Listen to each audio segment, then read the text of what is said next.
हमको सबके साथ मिलकर रहना है, इसलिए कोई ऊंचा नीचा नहीं, कोई गलत वगैरह नहीं है। मुसलमानों को ये समझना चाहिए कि वो पूजा से अलग है, लेकिन संस्कृति, राष्ट्र, समाज के नाते, देश के नाते एक ही बड़ी इकाई के अंग है। फिर से बाबरी मस्जिद बनाकर उस झगड़े को रीस्टार्ट करने का ये पॉलिटिकल षड्यंत्र है, मतों के लिए हो रहा है। मुझे लगता है कि सरकारें आती जाती है, धर्म सदैव रहता है, रिलीजन्स भी लंबे चलते हैं, भगवान के पास ले जाने वाले रास्ते होते हैं, इनको इस राजनीति में संपर्कित नहीं करना चाहिए। एक भी व्यक्ति हिंदुस्तान की भूमि पर जब तक जीवित है तब तक भारत हिंदू राष्ट्र है। अभी अनुभव ऐसा है कि इसको कुछ लोग मान लेते हैं कि हाँ ये बात आपकी ठीक है, और कुछ मदरसों में आधुनिक शिक्षा, थोड़ा सा भारत वगैरह के बारे में बताना, ये सब शुरू हुआ है, मैंने प्रत्यक्ष देखा है। सब लोग नहीं करते, करना चाहिए। अब आसाम सरकार ने ऐसा किया, मैं सुनता हूं कि उन्होंने कहा कि भाई ये सब बातें सिखाओगे तो हम ग्रांट देंगे, नहीं तो नहीं देंगे। तो 50% मदरसे पहले ही ग्रांट ले रहे थे, उनका तो हो ही गया था।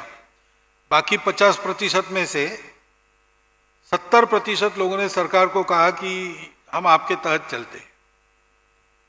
केवल 30% से बचे 50% में से, जिन्होंने परिवर्तन नहीं किया। तो ठीक है, मदरसा है, एक धार्मिक शिक्षा देनी है तो दीजिए, कोई बात नहीं, भारत में धर्म स्वातंत्र तो है ही, परंतु राष्ट्रीय शिक्षा भी मिलनी चाहिए, आधुनिक शिक्षा भी मिलनी चाहिए, और हमको सबके साथ मिलकर रहना है, इसलिए कोई ऊंचा नीचा नहीं, कोई गलत वगैरह नहीं है, अपने अपने रास्ते सब जा रहे, सबका सम्मान करो। ये शिक्षा तो सर्वत्र मिलनी चाहिए, वहां भी मिलनी चाहिए। इसके बारे में सामाजिक स्तर पर हम बातचीत करें तो भी कुछ लोग कर सकते हैं, लेकिन प्रशासकीय दृष्टि से इसके कदम उठने से ये परिवर्तन होगा। मन बनाने का काम हम सब लोग कर सकते हैं और वो करना चाहिए। अगला प्रश्न आदरणीय शेख शफीकुल इस्लाम, उनका प्रश्न ऐसे है, मुसलमानों में यह धारणा है कि संघ मुस्लिम विरोधी है, उसे दूर करने के लिए आप क्या संदेश देना चाहेंगे? मुर्शिदाबाद में प्रस्तावित बाबरी मस्जिद पर आपके क्या विचार हैं? इसके साथ जुड़े और एक प्रश्न है, श्री युक्त जयंत चौधरी, आप पत्रकार है, इनका प्रश्न ऐसे है, क्या सरकारी पैसे से धार्मिक स्थलों का निर्माण उचित है? उदाहरण के पश्चिम बंगाल के दीघा में श्री जगन्नाथ मंदिर का निर्माण किया गया है, इस पर संघ की क्या राय है? तो अगर धारणा है कि हम मुस्लिम विरोधी है, तो जैसा मैंने कहा, संघ को दरवाजा नहीं है, खुला काम है, कभी भी आकर आप अंदर आकर देख सकते हो, अंदर से देख सकते हो, और ऐसा कभी आपको दिखा कि संघ मुस्लिम विरोधी है तो आप ऐसी राय बनाइए, नहीं दिखा तो अपनी राय बदलिए। तो मैं तो ये कहूंगा कि अब समझाने की बात नहीं है, क्योंकि समझना है तो भरपूर है देखने के लिए, नहीं समझना है तो कोई समझा के भी लाभ नहीं। तो आकर देखिए, जैसी आपकी राय बनती है, आपके लिए वो ठीक है। तो मेरा तो चैलेंज है, और आए हैं लोग देखने के लिए, और देखकर उन्होंने मान लिया है कि नहीं, आप लोग मुस्लिम विरोधी नहीं हो, आप लोग कट्टर राष्ट्रवादी हो, आप लोग हिंदुओं का संगठन करते हो, हिंदुओं के संरक्षण के पक्ष में हो, लेकिन मुसलमान विरोधी नहीं हो। सब बहुत से लोगों ने मान लिया है। जिनको और जानना है वो आके संघों को देखे, अंदर से संघ के लोगों से बात करे, तो उनको ये बात ध्यान में आ जाएगी।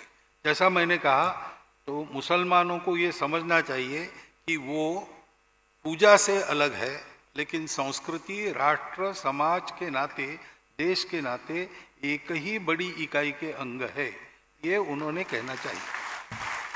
ये समझने से सब ठीक हो जाएगा, बाकी कोई ज़्यादा समस्या नहीं है। तो अब दूसरी बात है, यानी ये होना चाहिए, लेकिन हो क्या रहा है कि एक झगड़ा चल रहा था, अंत में कोर्ट के हवाले कर दिया कि भाई आप निर्णय करो। कोर्ट ने बड़ा लंबा समय लगाकर, बहुत ही विचार किया होगा ना, इतना लंबा समय लगाया तो, और एक निर्णय दिया, तो वहां राम मंदिर बन गया। तो ये मंदिर मस्जिद वाला झगड़ा वहां समाप्त हो गया, बाबरी मस्जिद। अब फिर से बाबरी मस्जिद बनाकर उस झगड़े को रीस्टार्ट करने का ये पॉलिटिकल षड्यंत्र है, मतों के लिए हो रहा है। न ये मुसलमानों की भलाई में है, न ये हिंदुओं की भलाई में है। झगड़ा खत्म हो रहा है, अच्छी सद्भावना बनेगी तो ये फिर से वो खाई चौड़ी करने का प्रयास हो जाता है। ऐसा नहीं होना चाहिए, ऐसा मुझे लगता है।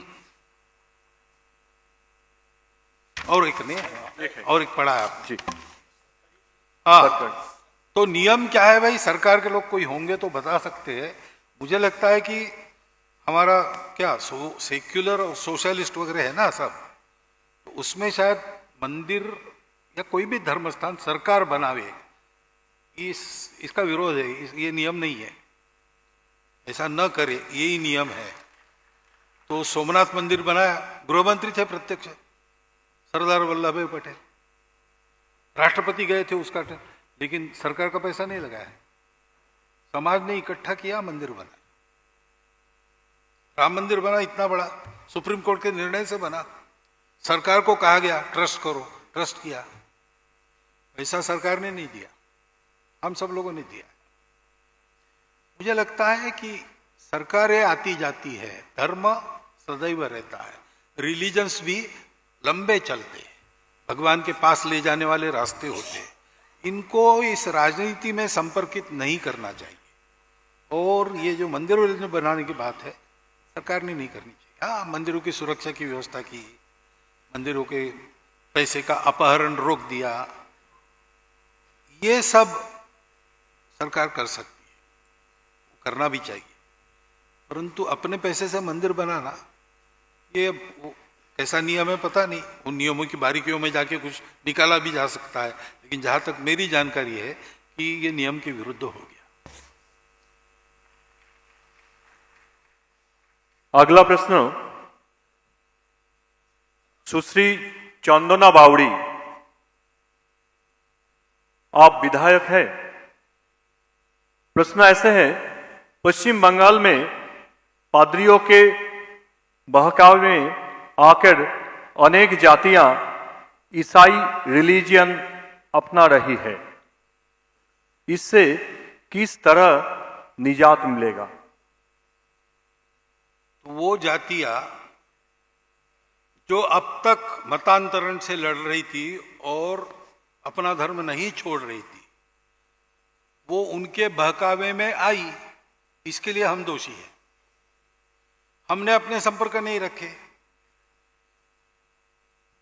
दूर से आके मिशनरी वहीं का बनकर उसमें रहता है और सेवा करता है, और फिर ये लोग बहकावे में आ जाते। फिर भी नहीं आते, लेकिन जब उनको लगता है कि मेरे अपने समाज का हाथ मेरे पीठ पर नहीं है, तब वो फिर धैर्य छोड़ देते।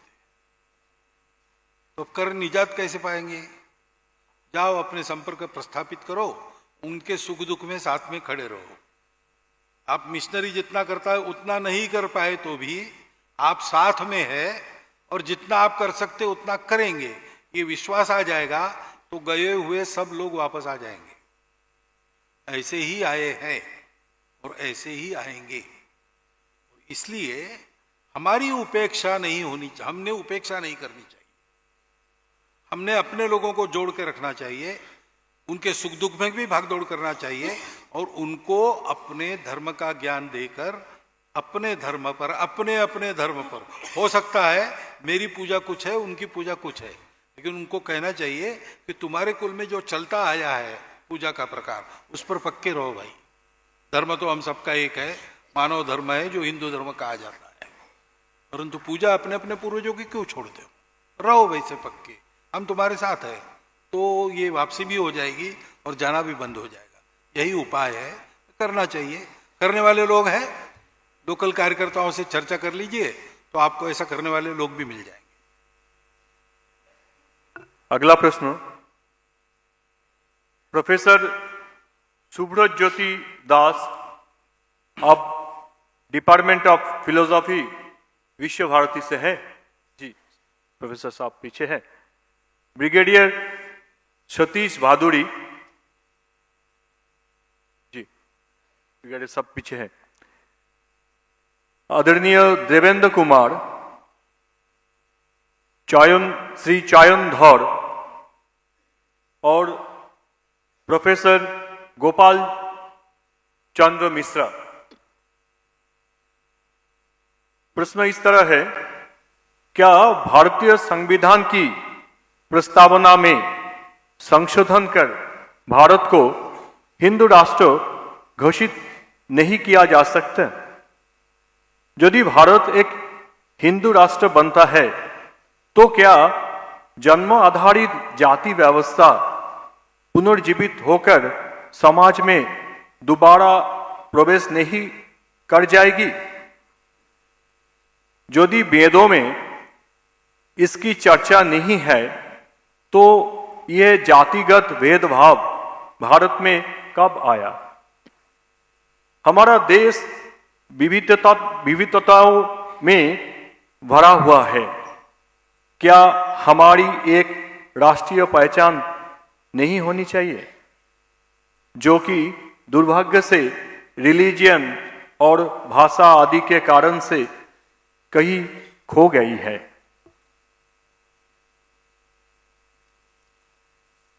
ऐसा है कि संविधान की प्रस्तावना थोड़े में हिंदुत्व को ही बताती है, शब्द नहीं है उसमें हिंदू, लेकिन सब उपासनाओं को स्वतंत्रता है, न्याय है, स्वातंत्र्य है, समता है। ये सब कहां से आया? डॉक्टर बाबा साहब अम्बेडकर साहब ने कहा है कि ये मैंने फ्रांस से नहीं लिया, ये तथागत बुद्ध से लिया। बंधुभाव उन्होंने कहा है, संसद में भाषण में कहा है, बंधुभाव यही धर्म है। तो धर्म पर आधारित संविधान ये किसकी विशेषता है? ये हिंदू राष्ट्र की विशेषता है। यद्यपि हिंदू शब्द का उपयोग नहीं किया, हिंदू शब्द के बारे में रिजर्वेशंस भी होंगे, लेकिन स्वभाव से तो सब लोग वही थे। उन्होंने जो निर्माण किया उसमें उसी की छाया है। फिर हिंदू राष्ट्र बहुत पुराना है। अब सूर्य पूरब में उगता है, कब से उगता है पता नहीं, तो अब इसको भी संविधान की मंजूरी चाहिए क्या? हिंदुस्तान हिंदू राष्ट्र है भाई। भारत को मातृभूमि मानने वाला, भारतीय संस्कृति पर श्रद्धा रखने वाला और भारतीय पूर्वजों का गौरव मन में रखने वाला एक भी व्यक्ति हिंदुस्तान की भूमि पर जब तक जीवित है तब तक भारत हिंदू राष्ट्र है। यह संघ का विचार है और इसलिए हिंदुस्तान हिंदू राष्ट्र है। कभी मन में आया संसद के कि बदलो और उसमें शब्द डालो, वो डालेंगे, नहीं डालेंगे तो भी ठीक है, हमको कुछ उस शब्द से मतलब नहीं है, क्योंकि हम हिंदू है, हमारा हिंदू राष्ट्र है, ये सत्य है। किसी पोथी में लिखा होगा, नहीं लिखा होगा, जो है सो है, वो बदलेगा नहीं। इसलिए उस झंझट में न पड़ते हुए ये समझना कि जन्म आधारित जाति व्यवस्था ये हिंदुत्व का हॉलमार्क नहीं है। जातियां बदली है काम के अनुसार, जन्म जाति में होने के बाद भी काम बदल गया उस जाति का, तो जाति ही बदल गई, ये हुआ है। और कोई व्यवस्था, कोई खान पान रीति रिवाज, कोई पूजा यानी हिंदुत्व, ऐसा बिल्कुल नहीं है। मैंने पहले ही बताया, अपने मंत्र पुष्प कहते हैं हम, मंत्र पुष्पांजलि में शब्द आता है। कितनी व्यवस्थाएं थी प्राचीन भारत में? ओम स्वस्ति साम्राज्यम, भौज्यम, स्वराज्यम, वैराज्यम, पारमेष्ठम, राज्यम, महाराज्यम, आधिपत्य, समंत पर्यायी, सार्वभौम, सार्वायुष, इतनी व्यवस्थाएं एक समय भारत में अलग अलग स्थानों पर चलती थी, फिर भी समुद्र पर्यंताया पृथिव्यै एक राटिति, समुद्र पर्यंत पृथ्वीराजा ने कृषि योग्य बनाई इस भूमि में समुद्र पर्यंत एक राष्ट्र है। तो ये जरूर नहीं कि आज हम हिंदू राष्ट्र है ऐसा सबने मान लिया तो वो जाति व्यवस्था ही आनी चाहिए, हम कोई दूसरी नई व्यवस्था बनाएंगे। समता न्याय पर आधारित, जन्माधारित न हो, गुणकर्माधारित हो, कुछ भी हो, उस समय का समाज विचार करेगा और अपने विकास के लिए और सब में सद्भावना के लिए, सबके विकास के लिए अनुकूल व्यवस्था ले। व्यवस्था तो बदलती है समय के अनुसार।